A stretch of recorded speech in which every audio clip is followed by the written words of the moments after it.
"Prove your innocence. I'll set you free," challenged the Duke. But one witness changed everything. Before we begin this beautiful period romance story, tell me in the comments where you're listening from.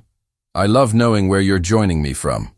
Rain struck the high windows of Ashbourne Hall in steady rhythm, drowning the whispers of the servants who moved like shadows across the ballroom floor.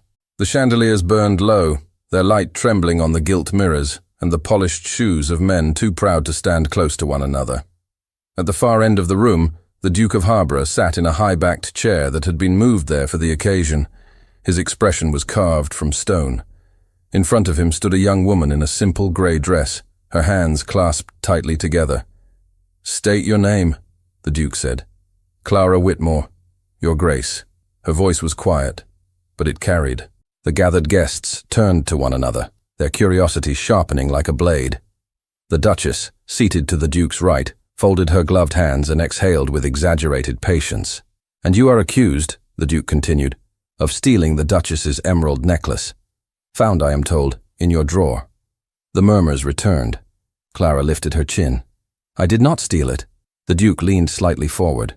"You deny the charge, though the evidence lies before you." "I deny the charge," she said again, her voice trembling at first, then steadier. "I have never touched her Grace's jewels." Someone in the back gave a soft, cruel laugh.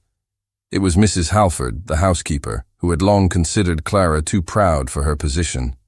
"Perhaps she thought the emeralds would suit her plain gown," the woman murmured to her neighbor. Clara heard it, but did not turn. "If they were found in my room, then someone placed them there," she said. The Duchess gave a short, incredulous sound. "Placed them there? You accuse my household of deceit?" "No, Your Grace," Clara said quickly. "Only of error." The Duke's gaze stayed fixed on her. He had the look of a man accustomed to obedience, and her quiet resistance unsettled him. "The evidence is strong. You understand the gravity of what you say." "I understand that I am innocent," she answered.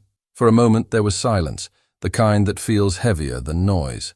The Duke spoke again, his tone sharp, but even. "Then you will prove it. Prove your innocence, and I shall set you free." He gestured toward the small table beside him, where the velvet box lay open, the necklace inside, gleaming beneath the candles. "This was found by Mrs. Halford and 2 footmen. Do you suggest they lied?" "No, Your Grace." "Then how do you explain it?" "I cannot. Not yet." Her hands twisted together. She wanted to look at the floor, but forced herself not to. If she showed weakness, she was lost. The Duchess rose, unable to remain seated. "My lord, must we indulge this farce? She was found guilty the moment that necklace appeared. There is no need for this spectacle." "Sit down, Eleanor," the Duke said without turning to her. "We will have order." His voice carried through the hall, quiet but commanding. Even the guests who had come merely to witness the humiliation grew silent. "Tell us what happened that night," the Duke said. Clara swallowed. "I went to the Duchess's chamber after dinner to bring the tray of tea. Lady Fenton was there, and the Duchess dismissed me after a few minutes. I returned to the servants' hall, then to my room."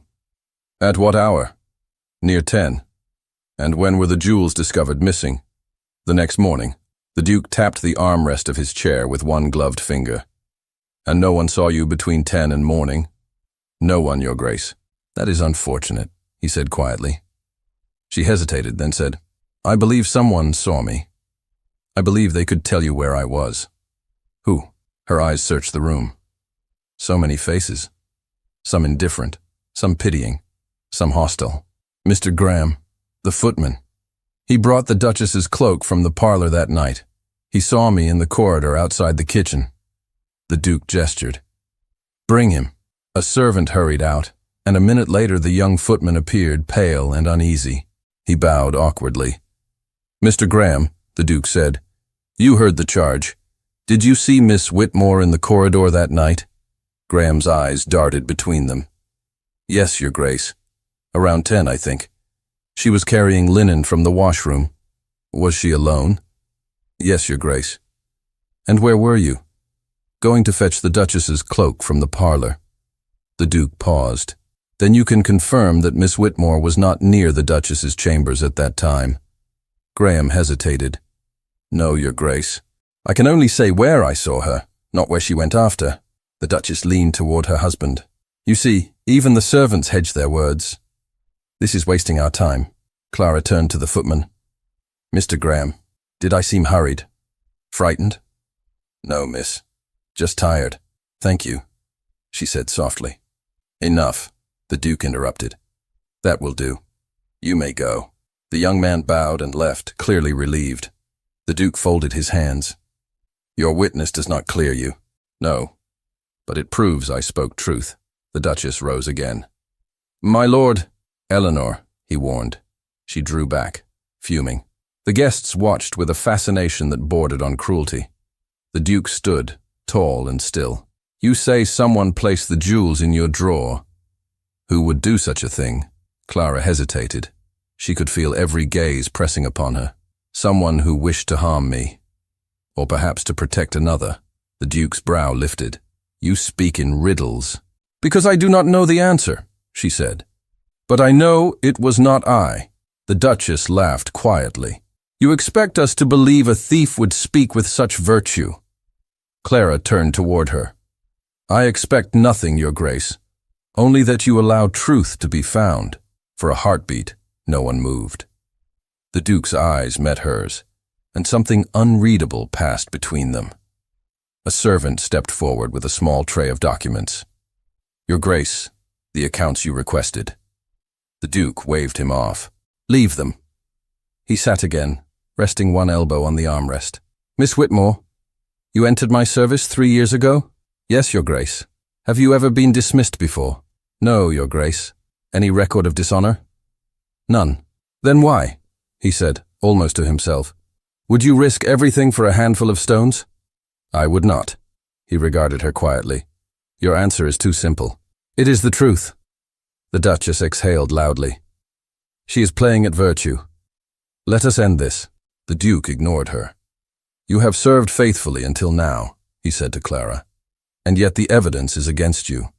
There are witnesses, there are the jewels, there is motive enough. What would you have me do? Listen, Your Grace. That is all I ask. The murmur of the crowd swelled again. A few of the older guests exchanged uneasy glances. The Duke's patience thinned. I have listened, he said. What remains to hear? Clara took a step forward. There is someone who knows more, someone who has not spoken. Who? She hesitated. I dare not say without proof. Then you waste my time, he said, his tone hard. The Duchess smiled faintly. Clara's throat tightened. Your Grace, she said, I swear before heaven, I am innocent.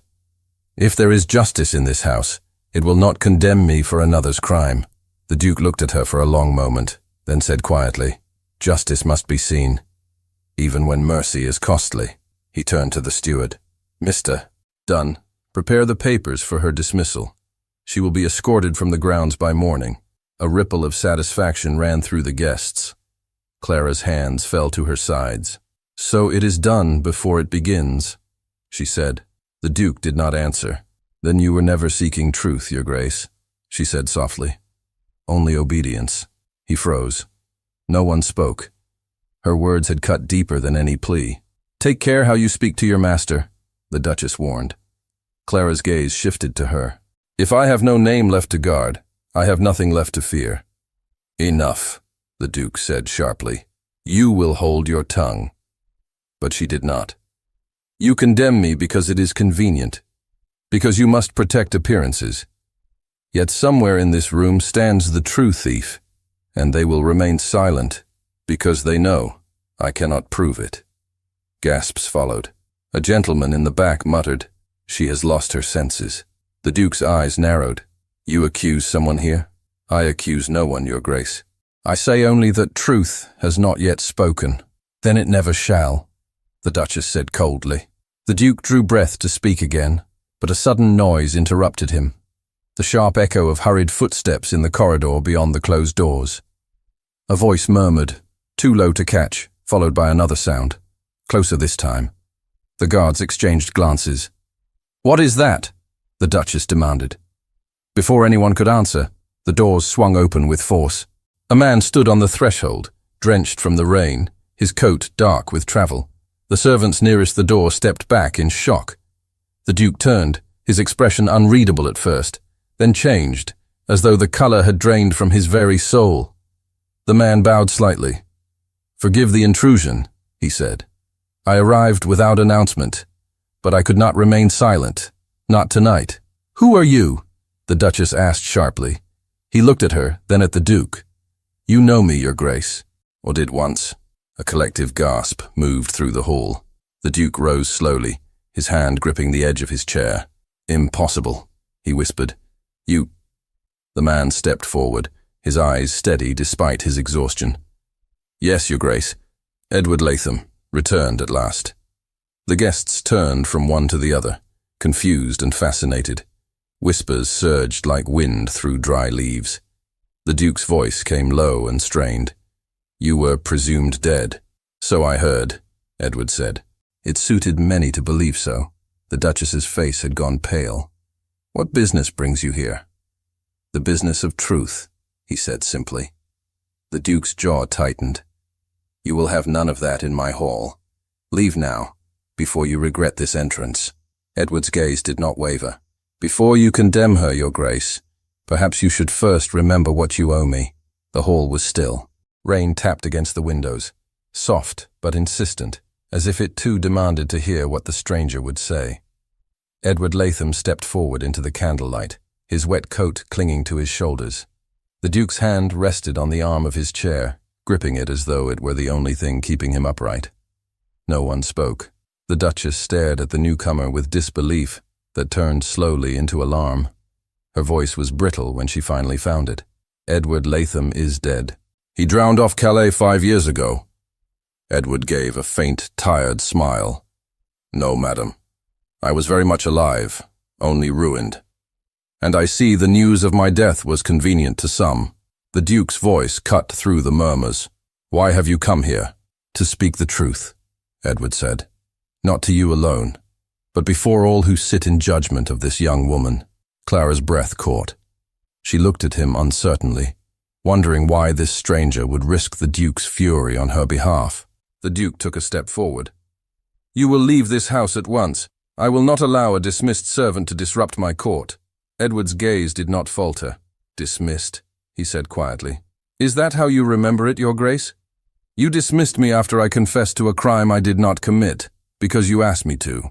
The words dropped into the air like stones into deep water. The guests stirred, confused, curious. The Duchess rose half out of her chair, whispering something the Duke ignored. Clara turned toward Edward. "You say you confessed to a crime?"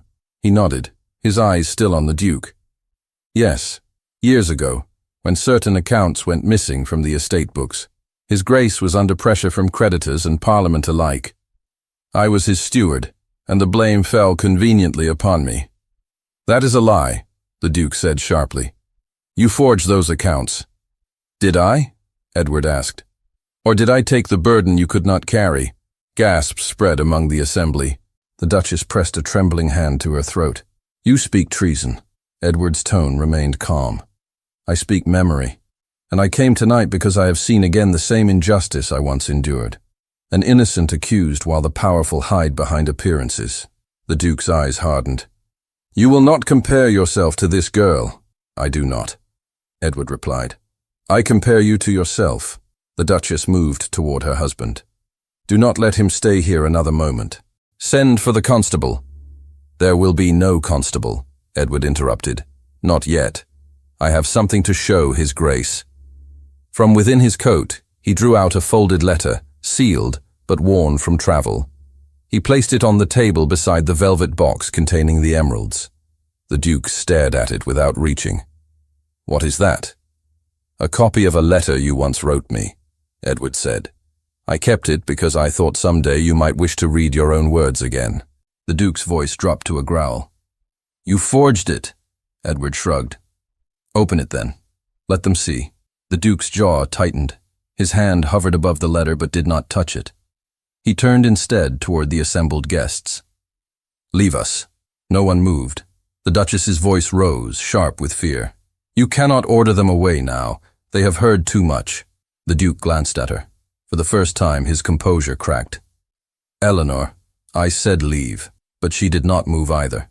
The air seemed charged, held taut by the tension between the three of them, Duke, steward, maid. Edward stepped closer to the Duke, his voice quieter now. "If you are innocent, read it.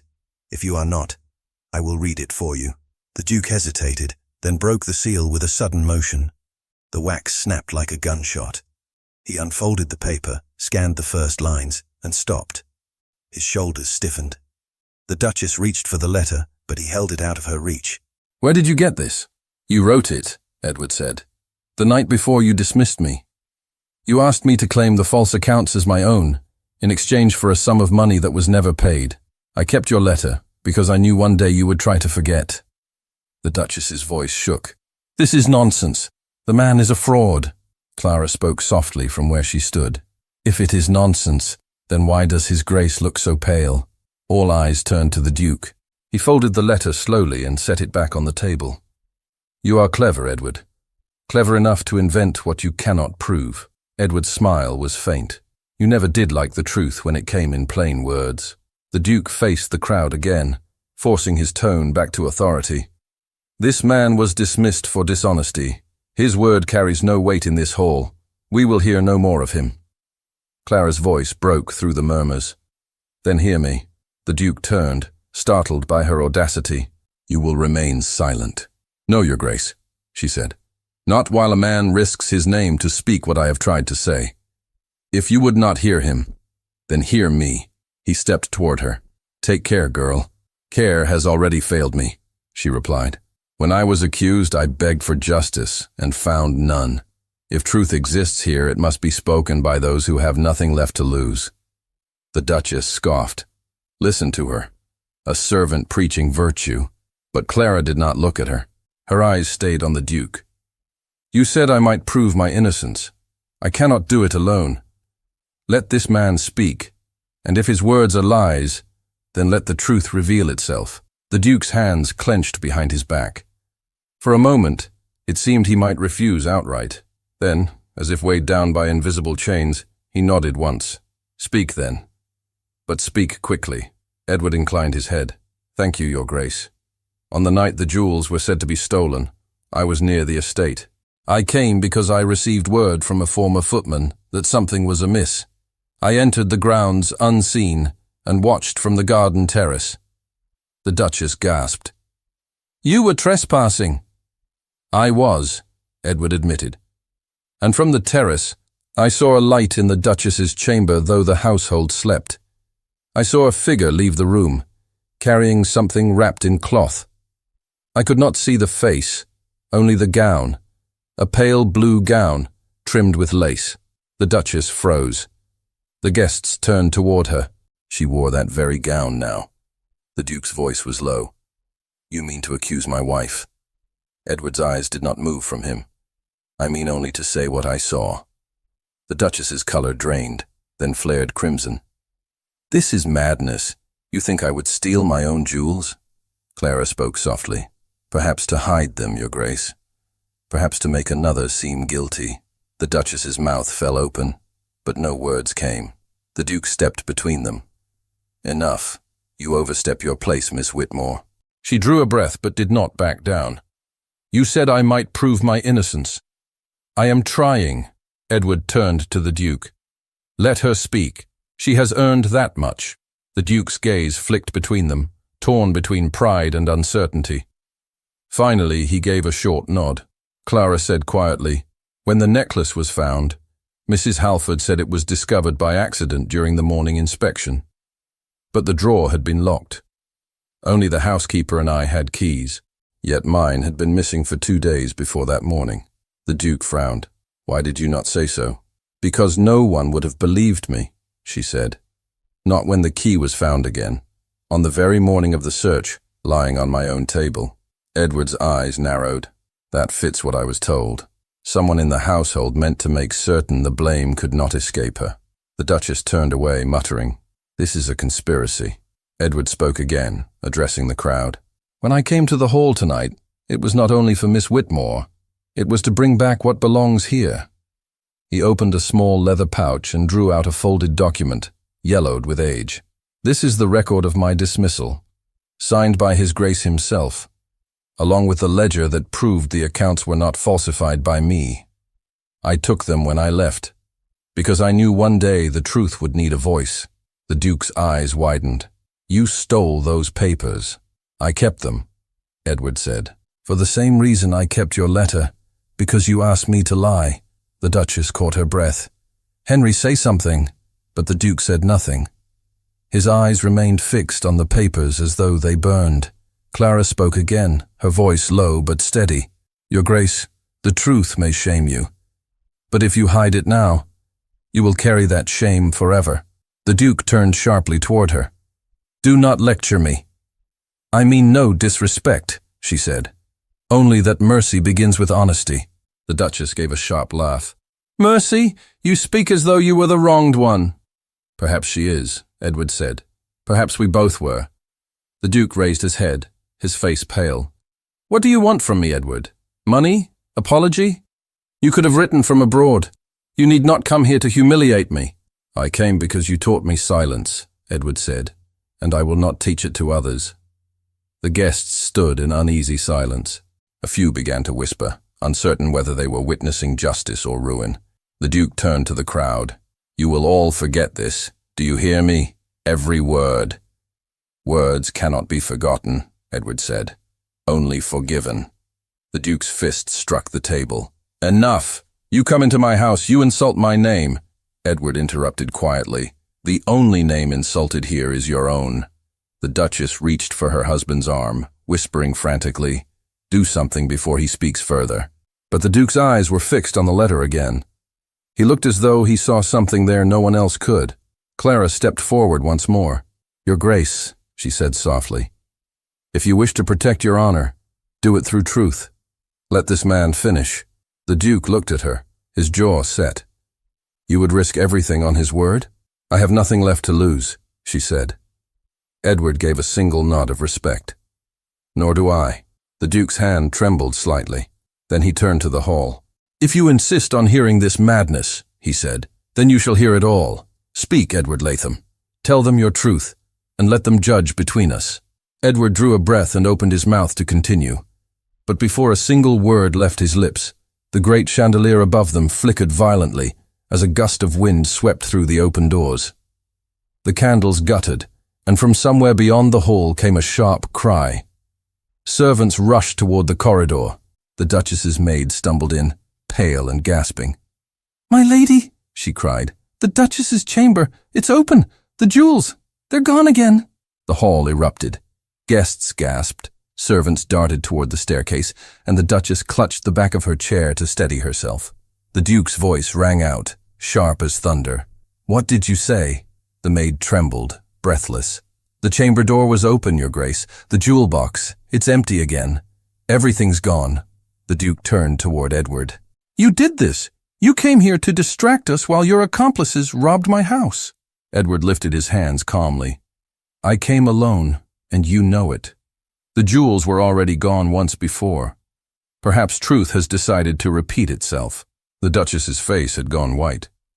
This is impossible. I locked that box myself before coming down. Clara looked from one to the other. Then someone wished to prove a point, or hide another sin. The Duke strode toward the maid. Who was in the corridor when you found it open? No one, Your Grace, she stammered. Only the door swinging in the draught. Send for Mr. Dunn. Search every room, the Duke commanded. As the servants hurried away, the Duke turned on Edward again. You will remain here until this is resolved. If I find your hand in this, I'll have you imprisoned. Edward's tone stayed steady. I've been imprisoned by your silence once before. I've nothing to fear now. The Duchess sank into her chair, shaking her head. My jewels, Henry. My jewels. Twice stolen. Clara spoke softly, almost to herself. Perhaps never stolen at all. Her words hung in the air until the Duke turned to her. What did you say?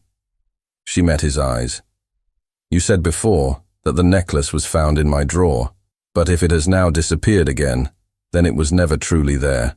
Someone has been moving it to control the story. The Duke's expression hardened. You make dangerous suggestions. I speak what logic demands, she said. And logic says the same hand that placed it in my room took it from hers. The Duchess sprang up. You accuse me again? No, Your Grace, Clara said quietly. I only wonder who benefits from all this confusion. Before the Duke could answer, the butler, Mr. Dunn, returned with a cluster of servants. The corridors are clear, Your Grace. No one has left the house. But we found this near the servants' staircase. He held out a small length of blue ribbon.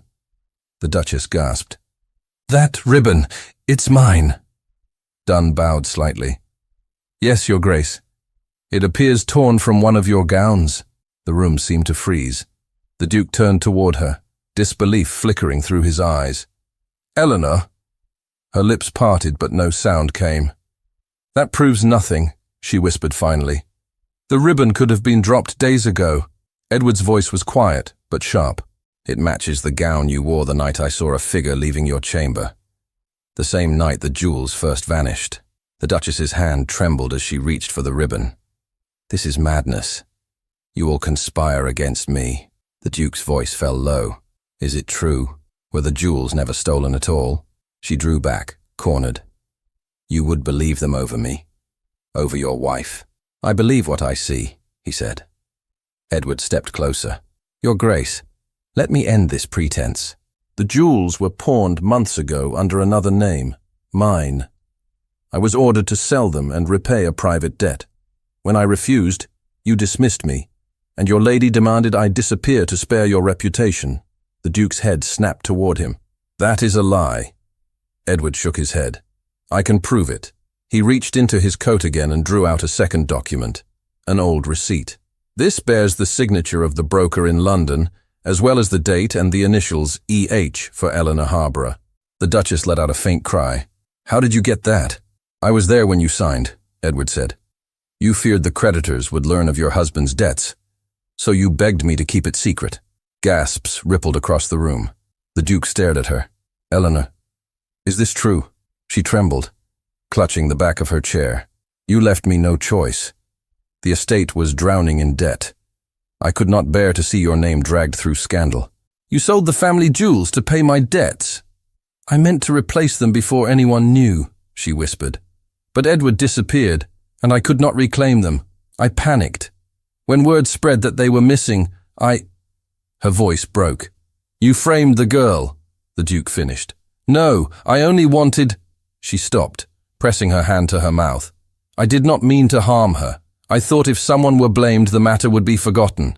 It was folly, nothing more. Clara's eyes glistened, but her voice remained steady. Your folly cost me my name, Your Grace. The Duchess turned to her in desperation. I will make it right. I swear it. The Duke's face hardened with fury, though his voice remained low. You have brought ruin upon us. Edward stepped forward. Not ruin, truth. Let it end here, before more lives are broken. The Duke sank into his chair, covering his face with one hand. What would you have me do, Edward? Announce to London that the Duchess of Harborough accused an innocent girl to hide her shame. Announce nothing, Edward said, but set the record right. Clear her name. The Duchess fell to her knees before her husband. Henry, forgive me. I acted in fear. He stared down at her. Fear is no excuse for cruelty. She looked toward Clara. Forgive me, child. I beg you. Clara's heart ached, yet she spoke calmly. Forgiveness is between souls, Your Grace, but truth belongs to all.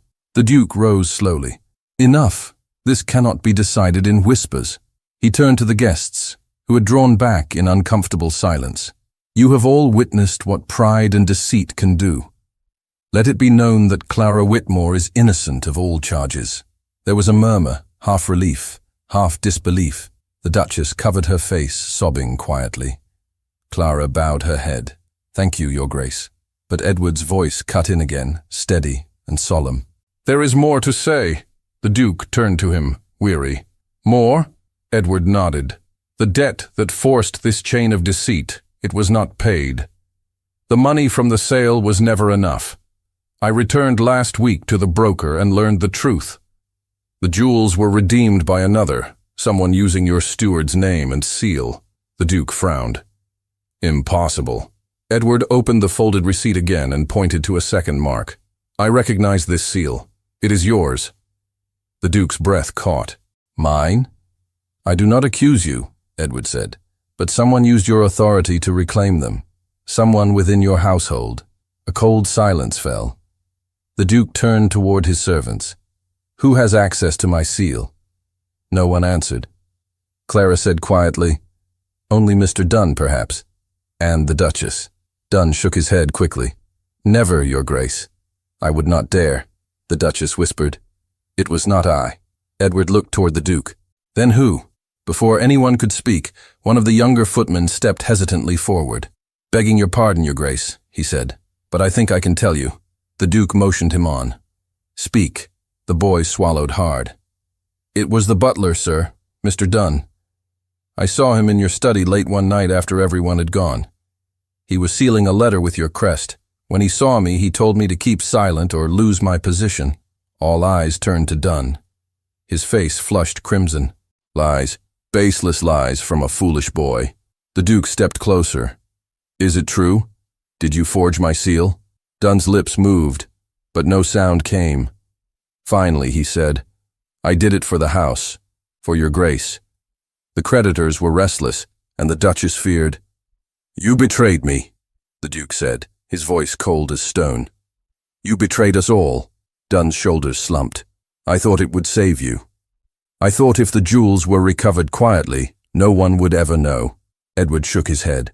And yet here we stand. The Duke turned away, pressing his hand to his temple. How far this rot has spread. Clara watched them, her heart pounding.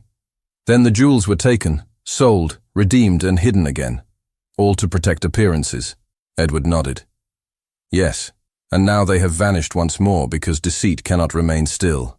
Someone sought to destroy the evidence before it destroyed them. The Duchess whispered faintly. Then who took them this time? Edward looked toward her. That, my lady, is the final question. Just then, another servant entered, holding something small wrapped in cloth. Your Grace, he said nervously. We found this near the stables. The Duke motioned for him to bring it forward. The servant unwrapped the cloth. The emerald necklace gleamed in the candlelight. Gasps rose again. The Duchess staggered back. How could it be there? Edward studied the servant. Who found it? One of the grooms, sir. Where? By the coachman's bench. Clara turned toward the Duke. Then whoever placed it there meant to flee. The Duke looked at Dunn. Was it you? The butler shook his head frantically. No, Your Grace, I swear upon my soul. The Duke's gaze swept the room. Then who else had reason? Edward's eyes narrowed. Perhaps the same person who first found it in her room. All attention shifted to Mrs. Halford, the housekeeper, who had been trying to disappear into the corner. She flinched as the Duke's gaze fell on her. Mrs. Halford, he said quietly. Come forward. She obeyed, trembling. Your Grace, I only did as the Duchess asked. She told me to make sure the jewels were found where they would raise no questions. Clara's heart sank. You placed them in my drawer. Yes, Mrs. Halford whispered. Forgive me, child. I thought it harmless. I never meant to see you dismissed. Edward spoke softly. And tonight? She shook her head. I know nothing of tonight. But when I saw the strangers arrive, I feared the secret would come out. I hid what remained of the jewels near the stables, hoping the matter would end. The Duke stared at her, silent for a long moment. Then he said, You have served this house 30 years, and this is your loyalty. She began to cry quietly. I did it out of fear, Your Grace. Edward looked from her to Clara, then to the Duke. Fear has ruled this hall long enough. The Duke nodded slowly. Yes, it ends tonight. He turned toward the assembly. All of you have heard enough to know the truth. The jewels, the lies, the false accusations. All born of pride and deceit. This house will no longer be governed by either. He looked at Clara, his expression softening. You are free, Miss Whitmore. Free of charge, free of shame. I will see to it that your name is cleared beyond doubt.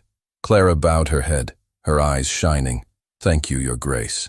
But Edward's gaze remained fixed on the Duke. And what of the rest? What of the letter you wrote? Will you face that truth as well? The Duke met his eyes. "If I must."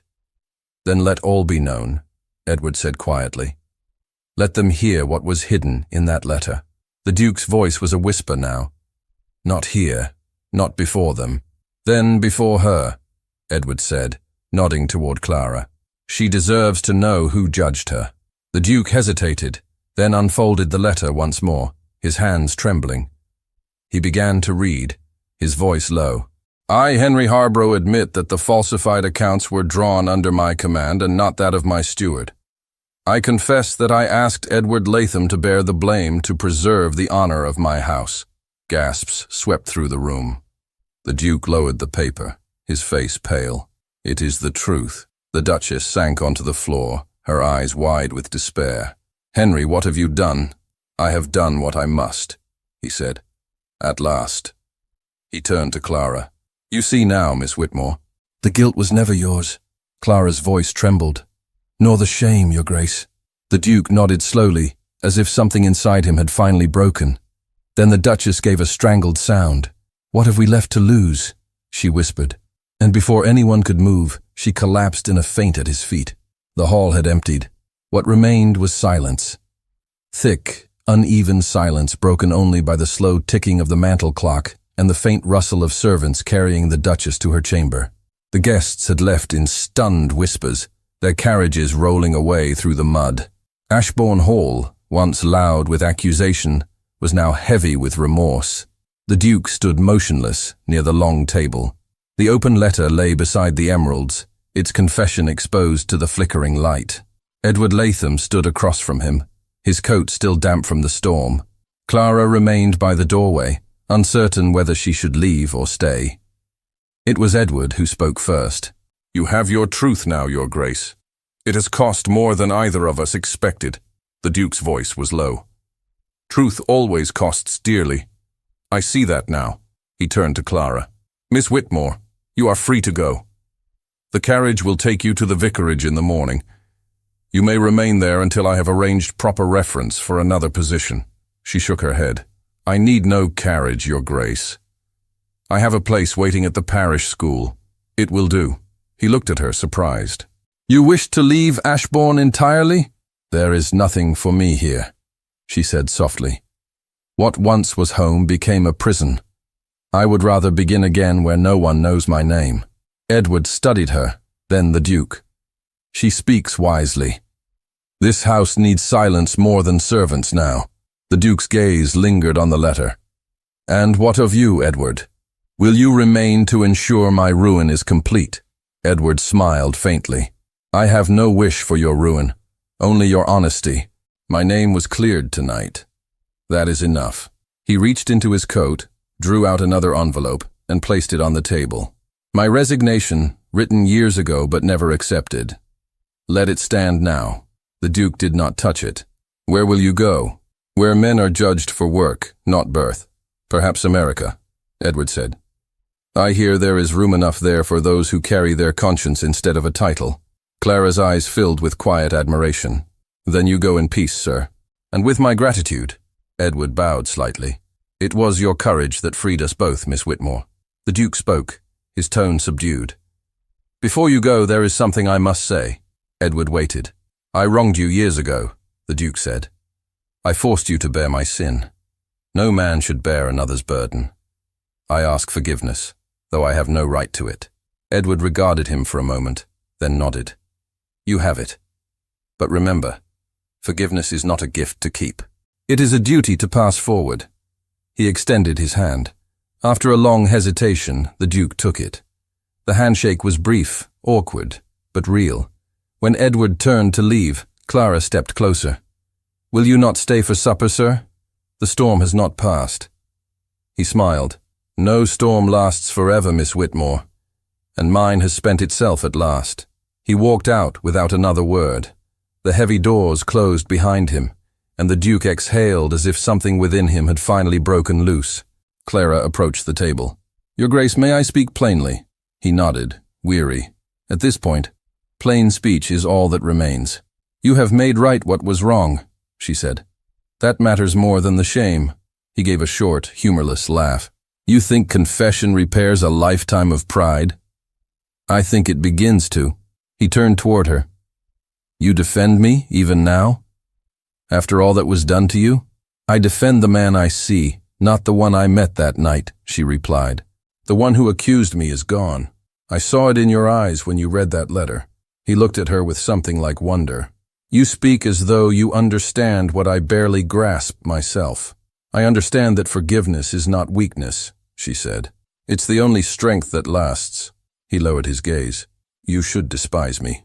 Perhaps, she said quietly, but I do not. He studied her face, the calm certainty there. It unsettled him more than anger would have. You are unlike anyone I have known, he murmured. Then learn from that, she said. Learn that those beneath you may still stand above you in grace. He nodded slowly. You have been my judge, Miss Whitmore, and a just one. She smiled faintly. You offered me justice, Your Grace. I only returned it. He turned away, staring into the dark window panes. When you leave tomorrow, I shall miss your courage. I hope you remember it instead, she said. The clock struck midnight.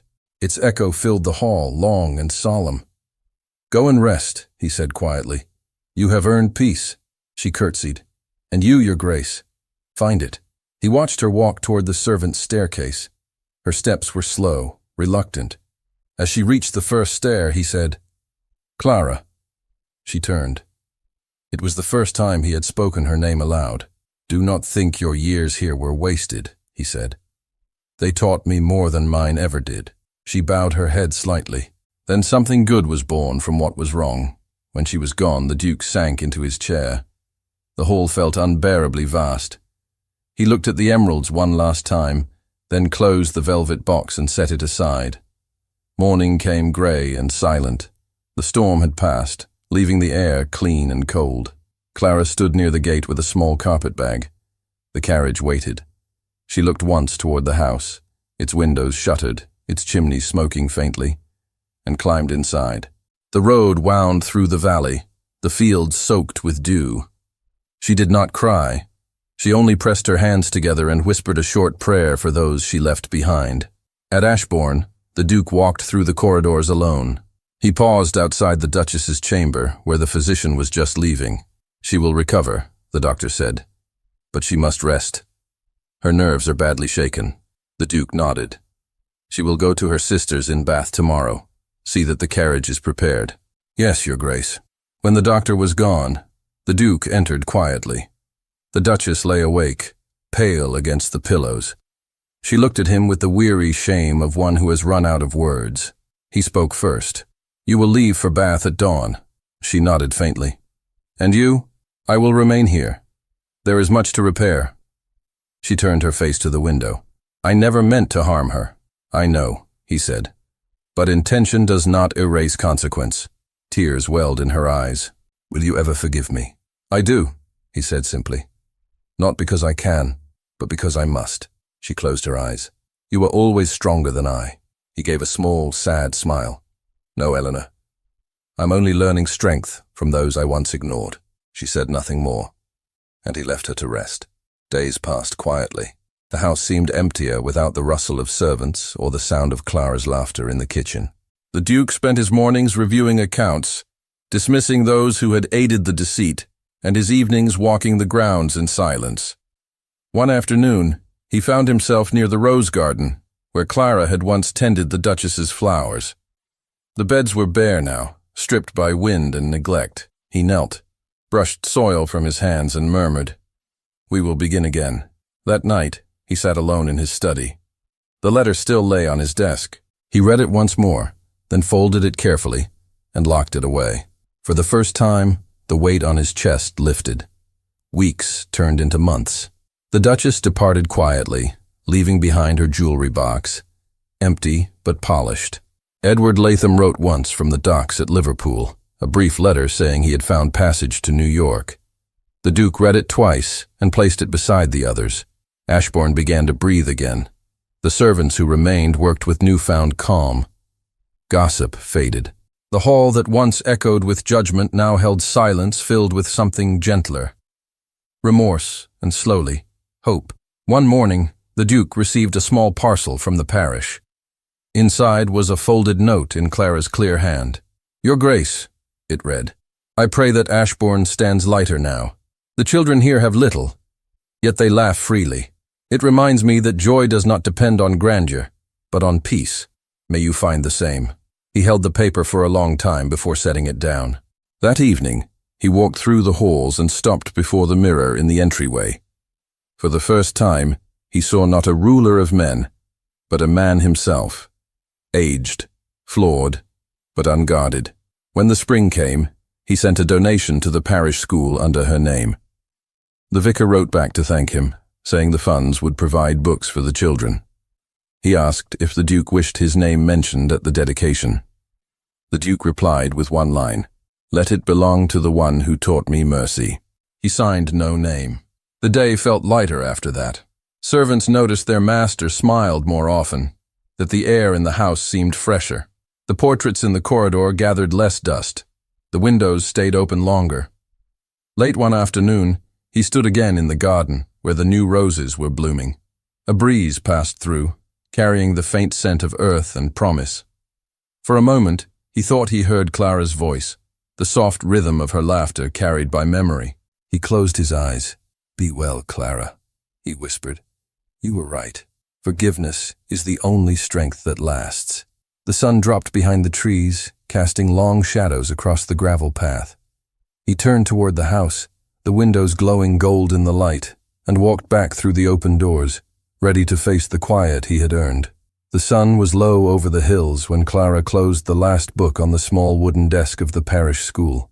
The laughter of children had already faded down the lane, leaving only the soft hum of crickets in the hedgerows. She gathered the papers, straightened the chairs, and smiled at the chalk dust on her hands. The quiet suited her now. Life had become simpler, steadier, shaped by honest work and the comfort of small beginnings. Outside, the evening light touched the rooftops of the village with gold. Clara stepped onto the path leading to the cottage she rented from the vicar's wife. The air smelled of early summer and hay. As she reached the gate, a carriage appeared on the road, its wheels grinding softly on the gravel. She paused, her breath catching. The driver halted the horses and descended to open the door. A tall man stepped down, his coat plain but perfectly cut. His hair, darker than she remembered, was touched with silver at the temples. Her voice came out as a whisper, "Your Grace." The Duke of Harborough removed his hat. "Forgive the intrusion. I should have written first, but I feared I might lose courage if I waited." She tried to steady herself. "You are welcome here, Your Grace, though I cannot imagine why you would come." He looked around the small yard, the flowers by the porch, the washing line fluttering in the wind. "I came because silence had lasted too long," he said, "and because there are words I should have spoken before you left." She opened the gate. "Then speak them now." He stepped inside, the faintest smile at his lips. "You once said forgiveness begins a new life. I thought I understood, but months passed, and I found peace without joy. Ashbourne is quiet, but emptiness echoes louder than judgment ever did." She folded her hands. "You have rebuilt everything. What more could be missing?" He looked at her. "You." The word hung between them, soft and dangerous. She turned her face away. "Your Grace, please, Henry," he interrupted gently. "Call me Henry. I have not been a duke in my heart since that night." "Then, Henry," she said quietly, "you forget what stands between us. I was your servant. Your wife lives apart from me," he said, "by her own wish and mine. We live in friendship now, nothing more. The bond we once had died long before that trial." She took a slow breath. "You owe me no explanation." "Perhaps not," he said, "but I owe you truth. You gave it to me once, and it freed me. Let me offer the same." He moved closer, his voice steady, though his eyes betrayed emotion. "When you left Ashbourne, I told myself I sought redemption. I dismissed half my staff, sold the carriages, reopened the tenants' farms. Yet each night, when I walked those halls, I heard your voice. You became the measure of my peace. I could not escape it, nor did I wish to." She met his gaze, torn between disbelief and longing. "Do not say what cannot be meant. It is meant," he said softly. "You taught me to see truth, Clara. And truth is that I love you." Her breath trembled. "You cannot—" "I can," he said. "I do." The words were simple, spoken without grandeur, yet they struck through her heart like light through glass. She turned from him, gripping the gatepost. "Love cannot rewrite who we are. The world would not permit it." He stepped nearer, his voice low but firm. "The world once ruled me. No longer. I have no fear of it now." She looked up, and their eyes met. "You would face scandal for me? For you, I would face truth again, and gladly," he said. "I would rather be judged beside you than praised alone." The cottage door creaked as the wind shifted. For a long moment, neither spoke. Then she said, almost to herself, "You once condemned me before 100 eyes, and now you stand here asking my heart?" "Yes," he said, "because I learned that judgment without understanding is blindness. I see you now, Clara, entirely." Tears welled in her eyes, but she brushed them away quickly. "I never wanted apology, only fairness. And I offer neither apology nor favor," he said. "Only partnership. A life where we build something honest." Her voice trembled. "You ask for much." "I ask for everything," he replied, "because anything less would dishonor what you are." The stillness between them deepened. The light dimmed to gold, the air warm with the scent of grass and earth. She whispered, "And if I say no?" He smiled faintly. "Then I will wish you happiness and never trouble you again. But I will hope every day that your heart changes." She looked at him a long while. "Do you even know what life with me would be?" "Yes," he said. "Plain mornings, quiet rooms, no courtiers or masquerades. You would scold me when I forget to smile, and I would thank you for it." She gave a small, broken laugh. "You speak of it as though it were paradise." "It would be," he said simply. A silence fell, gentle but charged. The wind stirred the leaves above them. Clara lowered her gaze, her voice barely a breath. "I cannot be a duchess." "Then be yourself," he said. "That is all I ever needed." She looked up again. The honesty in his eyes left no refuge for doubt. Slowly, she stepped back, letting him into the yard. "If you meant to persuade me, you have done so poorly," she said. "My heart yields before my reason has time to object." He took her hand carefully, as though afraid to break the moment. "Then let it yield, Clara." Her fingers tightened around his. "And what will the world say when they see the Duke of Harborough marry a maid?" He smiled. "They will say what they always say, that titles are fragile things. But I will know that I have married truth itself." She laughed softly, tears shining on her lashes. "You make words sound like promises." "They are promises," he said, "and I will keep them." They stood together in the fading light, neither moving for a long time. Then he said quietly, "Will you walk with me, just as we are?" She nodded. "Yes." They followed the path down to the river, where the water reflected the first stars of evening. The great oak spread its branches overhead, the same tree beneath which she had once prayed for freedom. The Duke stopped there, looking out over the water. "It was here," he said, "that I first understood what I had done. That night after you left, I stood where you stand now. I thought of how you faced me in that hall, unafraid, though everything was against you. You were braver than I have ever been." She looked at him gently. "Courage is born from necessity, not pride." He turned to her. "And love is born from courage." Her breath caught. "You should not say such things." "I cannot unsay them," he replied. "Not now." She hesitated, then said softly, "I forgave you long ago. But love is not born from forgiveness." "Then let it be born now," he said. He took her hands again. "Clara, I have spent my life guarding honor and forgetting kindness. You reminded me that one without the other is hollow. You are the only person who ever saw the man beneath the name. If there is redemption for me, it lies with you." She stood silent, tears glimmering. "You will have to build from ruin, Henry. Are you ready for that?" "With you beside me, yes," he said. "We will build something better than what was destroyed." She searched his face, as if looking for any trace of the man who had once condemned her. She found none, only sincerity and a quiet ache that matched her own. Her voice broke as she whispered, "I thought I had forgotten you. You never could," he said softly, "because we are both made of the same truth." Her tears fell freely now, and he reached up to brush one away. His touch lingered, unsure, reverent. She did not pull back. "Say it again," she whispered. "Say that you love me." "I love you," he said. "Not as a duke, not as a man seeking pardon, but as one soul finds another." She closed her eyes. "Then take what is left of my heart, for it has belonged to you longer than I dared admit." He drew her closer, his voice low near her ear. "No, Clara, you keep it. I only ask to share it." They stood beneath the oak, the wind soft around them, the world holding its breath. When he kissed her, it was gentle at first, almost uncertain, but it deepened as though the years of silence dissolved in that single moment. When they parted, she leaned against him, her laughter trembling with disbelief. "If this is a dream, do not let it end." "It is no dream," he said. "Tomorrow we return to Ashbourne, together."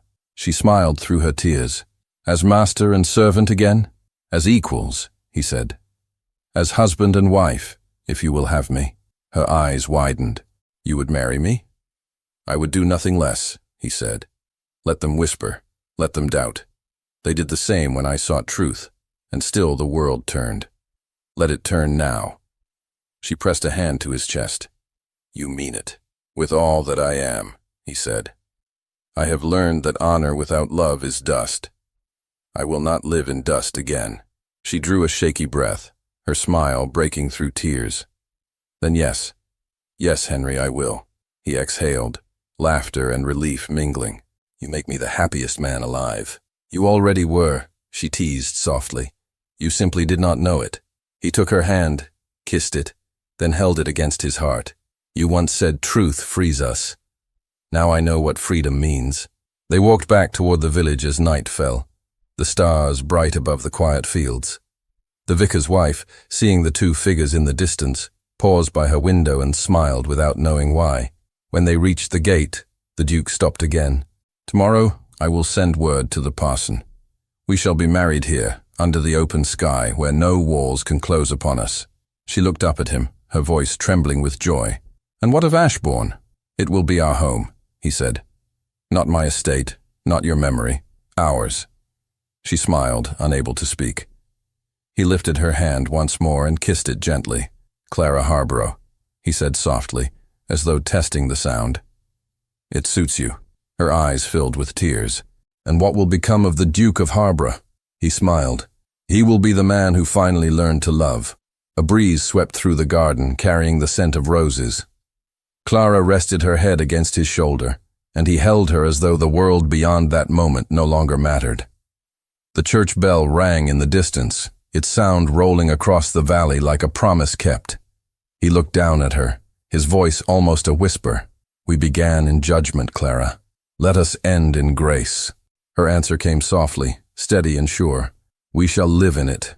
And as the night deepened around them, they stood together beneath the stars, no longer master and servant, but two souls redeemed by truth and bound forever by love. Thank you so much for listening to this story all the way to the end. We hope it moved you as much as it moved us while telling it. We'd love to hear your thoughts. Leave us a comment telling us where you're listening from and what you liked the most. Rate this story from 0 to 10. What score would you give it? If you enjoyed this story, don't forget to subscribe to the channel and leave a like as a show of support. That really motivates us to keep creating and sharing more stories full of emotion and life lessons. And before we go, we want to remind you that an exciting and heartwarming story recommendation will appear on the final screen. If you'd like to enjoy it, just click on the video. Thank you once again for being here, and we'll see you in the next story.